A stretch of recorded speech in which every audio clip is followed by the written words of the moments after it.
Assalamualaikum dan selamat petang kepada rakan-rakan dan lecturer.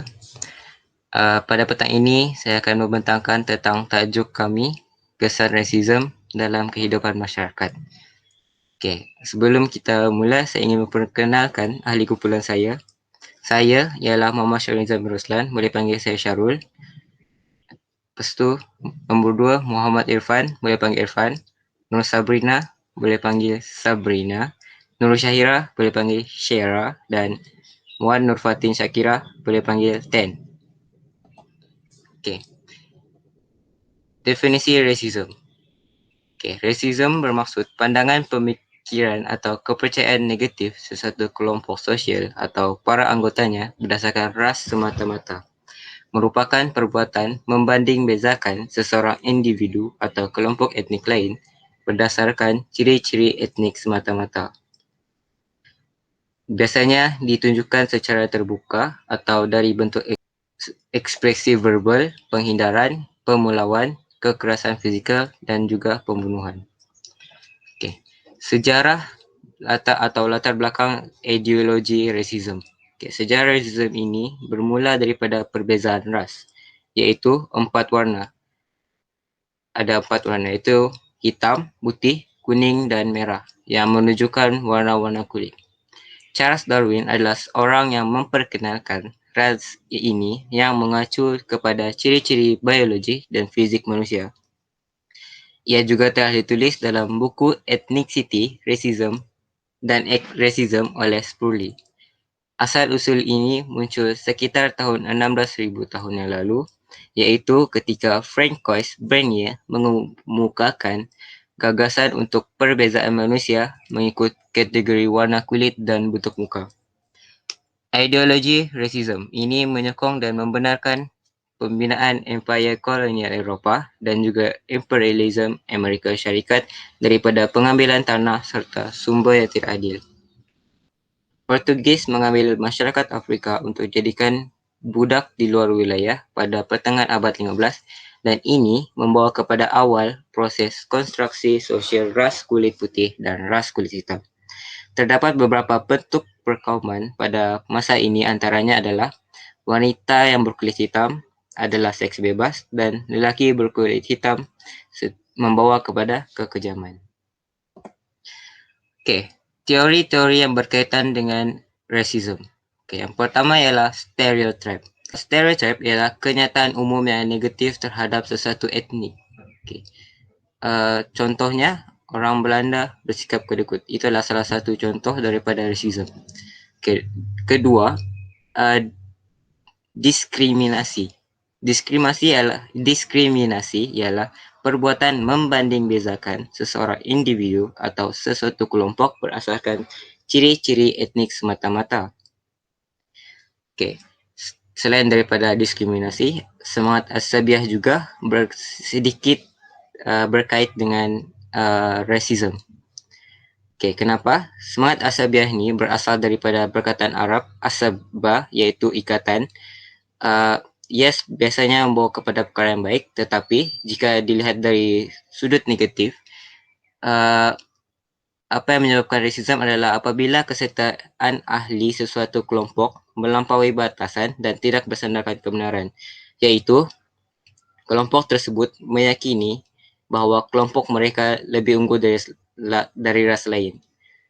Seperti contoh, kita boleh tengok daripada yang biasa kita dengar adalah bahawa ras kulit putih lebih unggul daripada ras kulit hitam. Okay, seterusnya ialah prejudice. Prejudice ialah pandangan negatif mengenai ahli atau kelompok etnik lain yang tersemat dalam hati seseorang atau kelompok etnik tertentu. Maksudnya, ia tidak diluahkan secara terbuka. Berbanding dengan diskriminasi atau yang lain-lain, ia lebih prejudice lebih tersembunyi, tidak diluahkan.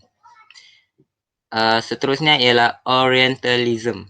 Okay, Orientalism adalah cara melihat yang membayangkan, menekankan, membesar-besarkan dan memutarbelitkan terhadap bangsa dan budaya Arab yang dibandingkan dengan Eropah dan Amerika Syarikat.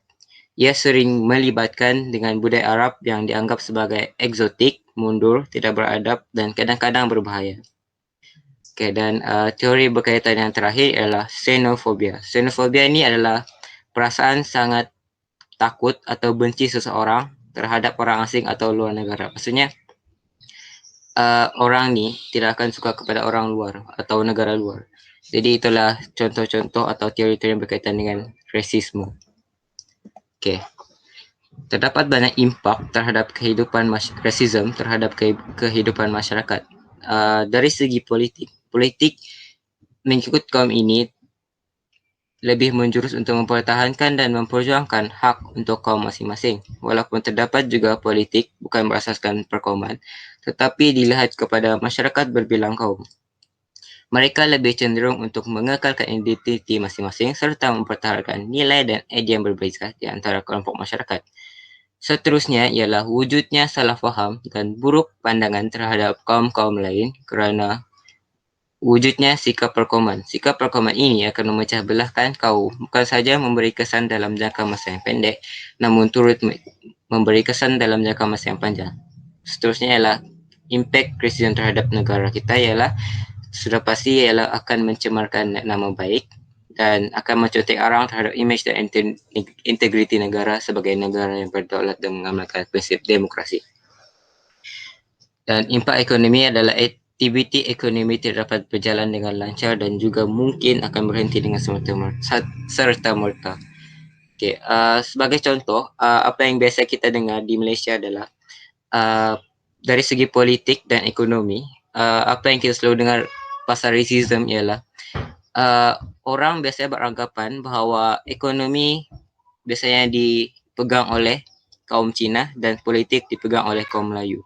Jadi itu adalah benda yang biasa kita dengar di Malaysia tentang rasisme ini. Jadi pada masa yang sama ia boleh memberikan impak yang tidak baik kepada negara kita.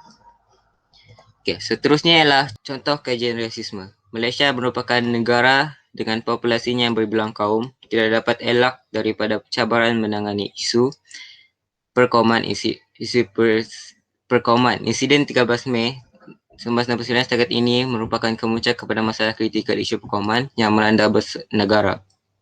Okay. Dasar kerajaan yang mengutamakan pembangunan dan kepentingan sesuatu kumpulan etnik tertentu telah menimbulkan perasaan tidak puas hati dan cemburu di kalangan kumpulan etnik lain. Dasar demikian secara tidak langsung telah mengiktiraf faktor etnik sebagai satu faktor yang penting. Pengiktirafan ini sudah tentu akan menggalakkan lagi pertumbuhan perasaan perkauman. Mana-mana kumpulan etnik yang mendapat keuntungan daripada dasar tersebut sudah tentu akan menyokongnya. Sebaliknya pula, kumpulan etnik yang merasa tidak dapat apa-apa keuntungan daripada dasar tersebut akan cuba menentang. Jadi dalam usaha kita untuk mencari perpaduan nasional, segala tindakan boleh menimbulkan salah faham, tidak puas hati dan iri hati di kalangan kumpulan etnik yang lain. Jadi kita perlulah mengurangkan perasaan perkauman ini dan kita mestilah lemahkan perasaan perkauman agar kita dapat mencapai perpaduan nasional pada masa akan datang. Rumusan. Okay, kesimpulannya, rasisme ini membawa banyak kesan negatif kepada masyarakat, memberi pendedahan yang lebih mendalam berkaitan kesan rasisme dalam subjek seperti pendidikan civic dan keluarga. Tenaga pengajar berfikir secara rasional, cara-cara bagi menerapkan sikap bersatu padu dalam kalangan pelajar. Ibu bapa juga memainkan peranan yang penting dalam mendidik anak-anak agar mengamalkan sikap perpaduan sejak kecil lagi.